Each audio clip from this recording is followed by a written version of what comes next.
अस्सलाम वालेकुम दोस्तों, मैं हूं जुल्किफल ख़ान और आप देख रहे हैं बिन अकबर ट्रैवल्स का यूट्यूब चैनल। दोस्तों, आज की वीडियो दुबई वालों के लिए बड़ी इम्पॉर्टेंट है क्योंकि दुबई से कोई अच्छी खबरें नहीं आ रही, स्पेशली विज़िट वीज़ा के हवाले से, और जो लोग विज़िट से वर्क में कन्वर्ट कर रहे हैं उनके लिए। लेकिन एक दो अच्छी ऑप्शन उन लोगों के लिए भी मौजूद है जिसको हम वीडियो में आगे जाके डिस्कस करेंगे। यूएई की इमिग्रेशन से चूँकि नई नई अपडेट्स आती रहती हैं और वो हम अपने दोस्तों के साथ शेयर करते रहते हैं, और वो अपडेट्स किसी नोटिफिकेशन की सूरत में नहीं आती क्योंकि समटाइम्स दोस्त कहते हैं कि जी हमें तो कोई नोटिफिकेशन नहीं देखा, हमने ये पहले तो नहीं हो रहा, या अभी कैसे हो गया, हमें कोई इसका प्रूफ दिखाएं। तो इमिग्रेशन जब कोई चेंजिंग करती है या जब कोई सिक्योरिटीज़ लगाती है, जब कोई पाबंदियां लगाती है, तो कुछ पाबंदियां वो सिक्योरिटी रीजंस की वजह से लगाती है जिसका कोई नोटिफिकेशन जारी नहीं होता, या फिर वो उस मुल्क के साथ जो एम्बेसडर्स के आपस में रिलेशंस होते हैं जिसे डिप्लोमेटिक रिलेशंस कहते हैं, उस वजह से कुछ पाबंदियां लगाती है, उसका भी कोई नोटिफिकेशन नहीं दिया जाता। तो इसलिए कुछ चीज़ों के नोटिफिकेशंस नहीं होते। बहुत से दोस्त कहते हैं कि जी हमने तो वीज़ा अप्लाई किया तो लग गया, कुछ लोग कमेंट्स कर रहे होते हैं कि जी हमने अप्लाई किया तो रिजेक्ट हो गया। तो उसके लिए मैं आपको बता दूंगा कि असल में यूएई में जो प्रॉब्लम्स आ रही हैं वीज़ा के हवाले से वो हैं क्या। तो जिन दोस्तों ने अभी तक चैनल को सब्सक्राइब नहीं किया, चैनल को ज़रूर सब्सक्राइब कर लें, बेल आइकन को ज़रूर प्रेस कर दें ताकि ऐसी इन्फॉर्मेटिव वीडियोस आपको टाइम पे मिल सकें और टाइमली आप किसी भी कंट्री का वीज़ा अप्लाई कर सकें या फिर अप्लाई नहीं करना इसके बारे में डिसीजन ले सकें। इस वक्त मैं अपने कराची ऑफिस में मौजूद हूँ। कल तक मैं थर्सडे तक 1 जून तक मैं अपने कराची ऑफिस में मौजूद हूँ। पिछले एक हफ्ते से मैं यहीं पर था। जो लोग कराची में मिलना चाह रहे हैं वो लोग मुझे कराची में भी मिल सकते हैं। तो दुबई में, पूरे यूएई में चूँकि 3 से 4 इमिग्रेशंस काम करती हैं, तो इमिग्रेशंस ने कुछ पाबंदियां लगा दी हुई हैं पाकिस्तान के वीज़ों के ऊपर। कुछ सिटीज़ को बैन कर दिया गया है दुबई की इमिग्रेशन ने, और ये सिटीज़ तकरीबन 1 साल से बैन थे। फिर इसमें नरमी आ गई अप्रैल के महीने में। पूरा अप्रैल का महीना और मई का महीना जो है वो जो बैन सिटीज़ थे उनके वीज़े निकलते रहे। लेकिन फिर अब ये पिछले 10 दिन से दोबारा वो जो बैन सिटीज़ वाला प्रॉब्लम है वो स्टार्ट हो चुका है। लेकिन कुछ लोगों के वीज़े निकल रहे हैं। किन लोगों के वीज़े निकल रहे हैं पहले इसको अंडरस्टैंड कर लें। एक तो फैमिली वीज़े निकल रहे हैं। अगर किसी हस्बैंड ने अपनी वाइफ को या फिर बच्चों को आपने बुलाना है या पेरेंट्स को बुलाना है तो वो वीज़े निकल रहे हैं। मीन्स के वो फैमिली वीज़ा है, फैमिली विजिट वीज़ा, वो बैन नहीं है, चाहे आप बैन सिटी से अप्लाई करें चाहे आप कहीं और से अप्लाई करें।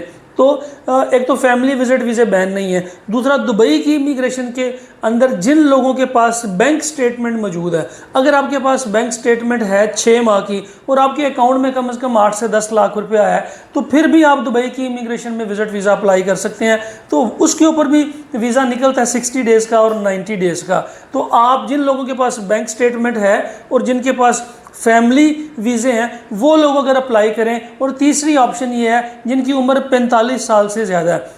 अगर आपने किसी बंदे का विजिट वीज़ा अप्लाई किया और उसकी एज 45 ईयर से ज़्यादा है तो फिर उसका वीज़ा भी निकल आएगा, चाहे आप दुबई की इमिग्रेशन में डालें या शारजा की इमिग्रेशन में डालें। तो इन लोगों के वीज़े निकल रहे हैं। अगर इसके रिलेटेड कोई बंदा आपसे कहता है कि जी हमारे तो वीज़े निकले हैं, मैंने तो फैमिली को बुलाया है वो तो आ गई है, मैंने तो अपने दोस्त का वीज़ा डाला है वो आ गया, तो इन 3 कंडीशन में से कोई एक कंडीशन हो सकती है। या तो उनकी एज 45 प्लस होगी, या उनके पास बैंक स्टेटमेंट होगी, या फिर उन्होंने फैमिली वीज़ा निकलवाया होगा, तो इसलिए वीज़े निकल रहे हैं। अदरवाइज़ बहुत सारे वीज़े रिफ्यूज़ हो रहे हैं। इसलिए इन दिनों में आप दुबई की इमिग्रेशन के अंदर बिल्कुल भी विज़िट वीज़ा अप्लाई नहीं करें। दुबई की इमिग्रेशन का रेट शारजा से कदरे कम है, लेकिन कोशिश करें कि आप शारजा की इमिग्रेशन में अपने जो विज़िट वीज़ा है वो डालें। शारजा की इमिग्रेशन पिछले 10 से 12 दिन से काम नहीं कर रही, उनका सिस्टम अपग्रेड हो रहा है। कुछ नई चीज़ें, कुछ नई वीज़ा कैटेगरीज वो लेके आ रहे हैं। जैसे कि अभी 2 साल का जो एंट्री परमिट है, वर्क परमिट है यूएई का, इसको अब 3 साल के लिए करने जा रहे हैं। थोड़ी सी इसकी फीस भी बढ़ाएंगे, लेकिन इसको वो 3 साल का कर देंगे। तो उसके भी वो अपग्रेडेशन कर रहे हैं। कुछ नए विजिट वीज़ा की ऑप्शंस लेके आ रहे हैं। 6 मंथ की मल्टी एंट्री को लेके आ रहे हैं, 1 साल की मल्टी एंट्री को लेके आ रहे हैं। इसके लिए सिस्टम अपग्रेडेशन हो रही है। तो जैसे ही सिस्टम अपग्रेड हो जाएगा, हमें लगता है कि अगले 1-2 दिन में ये सिस्टम अपग्रेड हो जाएगा, तो फिर जो बैन सिटीज़ हैं उनके वीज़े दुबई में तो नहीं लेकिन शारजा में निकलने शुरू हो जाएंगे। और दूसरी जो इम्पॉर्टेंट चीज़ है वो है 5 ईयर्स की मल्टी एंट्री। 5 साल की मल्टी एंट्री अगर आप अप्लाई करते हैं तो चाहे आप बैन सिटी से हैं, चाहे आप दूसरे सिटी से हैं, चाहे आप अबू धाबी की इमिग्रेशन में अप्लाई करें या दुबई की यानी या GDRFA में अप्लाई करें या ICA में अप्लाई करें, तो उसके ऊपर कोई पाबंदी नहीं है किसी भी किस्म की 5 ईयर्स की मल्टी एंट्री की। उसकी रिक्वायरमेंट यह है कि आपके अकाउंट में $4000 का क्लोजिंग बैलेंस होना चाहिए जब आप वीज़ा अप्लाई करते हैं, और इसके अलावा एक्स्ट्रा उसकी रिक्वायरमेंट कोई नहीं है। पहले स्पॉन्सर चाहिए होता था UAE से, अब उन्होंने स्पॉन्सर की भी शर्त ख़त्म कर दी है। लेकिन अगर आपके पास अच्छा स्पॉन्सर हो UAE में, मतलब किसी के पास गोल्डन वीज़ा हो या किसी के पास ग्रीन वीज़ा है, वो आपको स्पॉन्सर कर दे, तो आपकी मल्टी एंट्री के चांसेस बहुत बढ़ जाते हैं। क्योंकि हमारे पास इस तरह के स्पॉन्सर्स मौजूद होते हैं, तो हमारे जो मल्टी एंट्री की वीज़ा रेशो है 5 ईयर्स की, वो बाकी जो जितने भी लोग अप्लाई करते हैं उनसे कदरे बेहतर है। और दूसरी इंपॉर्टेंट चीज़ फ्रीलांस वीज़ा।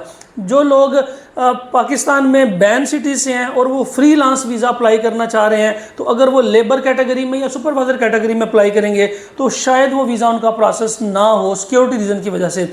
लेकिन अगर वो मैनेजर कैटेगरी का, एग्जेक्टिव कैटेगरी का वीज़ा अप्लाई करेंगे तो उस वीज़े के अप्रूव होने के चांसेस ज़्यादा हैं। फ्रीलांस वीज़ा, बैन सिटीज़ का, एग्जेक्टिव ट्रेड्स का, एग्जेक्टिव डेजिग्नेशंस का, मैनेजर्स का, डायरेक्टर्स का और पार्टनर का और इन्वेस्टर का, ये वीज़े निकल आते हैं, चाहे आप बैन सिटीज़ में हैं या चाहे आप दूसरे सिटीज़ में हैं। चाहे आप दुबई में अप्लाई करें, चाहे आप शारजा में अप्लाई करें, तो ये फ्रीलांस वीज़े जो हैं ये आराम से निकल आते हैं। तो ये थोड़ी तरतीब थी आप लोगों को समझाने के लिए, क्योंकि कुछ लोग, मैंने इससे पहले एक वीडियो बनाई थी तो कुछ लोग कमेंट्स कर रहे थे कि आप गलत इन्फॉर्मेशन दे रहे हैं, कोई सिटी नहीं बैन, मैंने वीज़े डाले हैं, मेरी फैमिली तो अभी 10 दिन पहले आई है। फिर एक बंदे ने कमेंट किया कि जी मैं तो अभी परसों आया हूँ UAE में, कोई वीज़े बैन नहीं है, आप क्यों इस तरह की वीडियोस बना रहे हैं। तो जो परसों आया था उसकी एज 47 ईयर्स थी, और जिसने पहले अप्लाई किया था उसने अपनी फैमिली का विजिट वीज़ा अप्लाई किया था। तो ये चीज़ें होती हैं थोड़ी अंडरस्टैंड करने की। आपको जब अंडरस्टैंडिंग अच्छी हो जाएगी तो फिर आप उस हिसाब से डिसीजन ले सकते हैं। जो लोग विजिट वीज़ा के ऊपर जॉब ढूंढने के लिए जा रहे हैं UAE में, या फिर वो चाहते हैं कि जी हमें UAE में जॉब मिल जाए, क्योंकि इस वक्त पाकिस्तान के हालात बड़े डाउन है, जो ऑलरेडी जो जॉब्स लोगों की हैं या तो वो लोगों को निकाल रहे हैं या फिर सैलरीज कम कर रहे हैं, तो वो लोग विजिट वीज़ा पे जाने से पहले अपनी असेसमेंट ज़रूर करवा लें। चूँकि हमारा एक ऑफिस UAE के अंदर भी मौजूद है, तो हम कोशिश करते हैं कि हर बंदा विजिट वीज़ा पे ना जाए। अगर उसने जॉब सर्च करनी है तो उससे पहले वो अपनी असेसमेंट करवाए।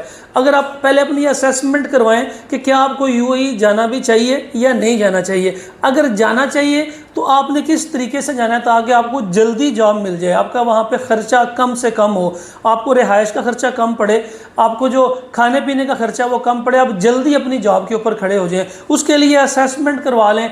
हम कोशिश करते हैं कि आपको प्रॉपर गाइड कर दें कि आपको UAE में जाने का कोई फ़ायदा भी है या नहीं है, क्योंकि हमारा जो UAE ऑफिस है वहाँ पे डेली बहुत से लोग विजिट वीज़ा के ऊपर आए होते हैं। वो हमारे ऑफिस आ जाते हैं कि जी हम आपकी वीडियोस देखते हैं तो हमें जॉब पे लगवाएं। उनकी CV देख के, उनकी प्रेजेंटेशन देख के, उनकी अंग्रेज़ी देख के फिर हम उनसे कहते हैं कि आपको UAE में नहीं आना चाहिए था।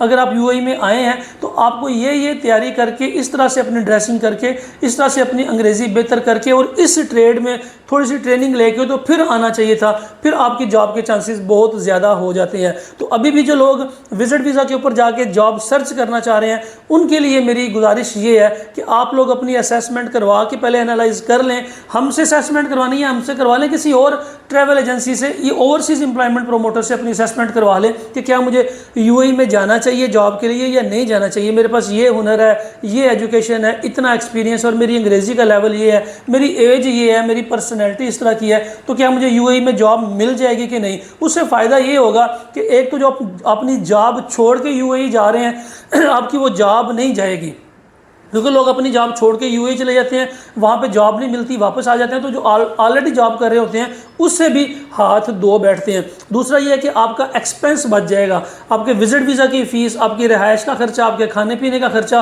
और जो आप वहाँ पे 2 महीने अपना टाइम ज़ाया करेंगे आपका वो टाइम भी बच जाएगा। तो 2-2.5 लाख रुपया खर्च करने से या ज़ाया करने से बेहतर है कि आप अपनी असेसमेंट करवा के और उसके बाद फिर आप UAE में पूरी तैयारी के साथ जाएं, जॉब सर्च करके आपके हाथ में कम से कम 2-3-4 जॉब्स की ऑप्शन हो, फिर आप UAE जाएं ताकि आपकी जो अनसक्सेस रेशो है वो कम हो और सक्सेस रेशो ज़्यादा हो जाए। इसके लिए आपको मज़ीद कोई इन्फॉर्मेशन चाहिए, कमेंट सेक्शन में आप कमेंट कर सकते हैं, पूछ सकते हैं हमें इस बारे में, मज़ीद सवालात भी कर सकते हैं, क्योंकि हम कोशिश करते हैं कि हमारे जो पाकिस्तानी दोस्त हैं यूएई में हैं, पाकिस्तान में, हम उनको बेहतर गाइड कर सकें।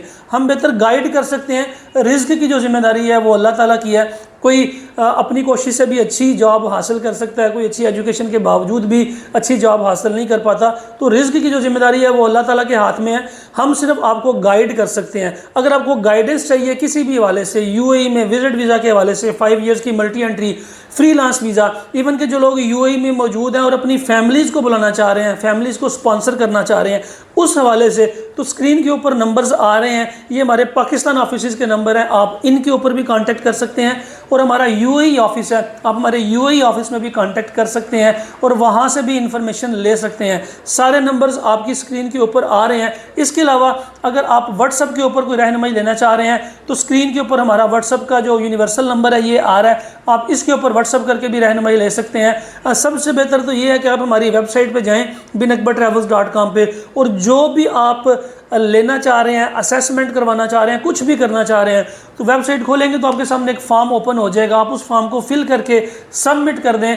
कोई भी आपकी क्यूरी है तो हम आपको उसका रिस्पॉन्ड करेंगे। और जॉब्स की लेटेस्ट अपडेट्स के लिए आप हमारे टिकटॉक का जो आईडी है उसको फॉलो करें, हमारे फेसबुक पेज को फॉलो करें, ताकि आपको वहाँ से भी इंफॉर्मेशन मिलती रहे। क्योंकि हर वक्त वीडियो बनाने का भी टाइम नहीं होता, मेरी ट्रैवलिंग ज़्यादा होती है, कभी कराची ऑफिस में, कभी लाहौर, कभी रावलपिंडी में, और कभी अपने यूएई ऑफिस में, कभी सियालकोट में। तो समटाइम्स वीडियो बनाने का भी टाइम नहीं मिलता इंपॉर्टेंट इश्यूज़ के ऊपर। तो आप इन जगहों से भी फ़ायदा उठा सकते हैं, कॉल कर सकते हैं, व्हाट्सअप कर सकते हैं, मैसेजेस कर सकते हैं। इसके अलावा हमारी वेबसाइट के ऊपर भी हमसे रब्ता कर सकते हैं।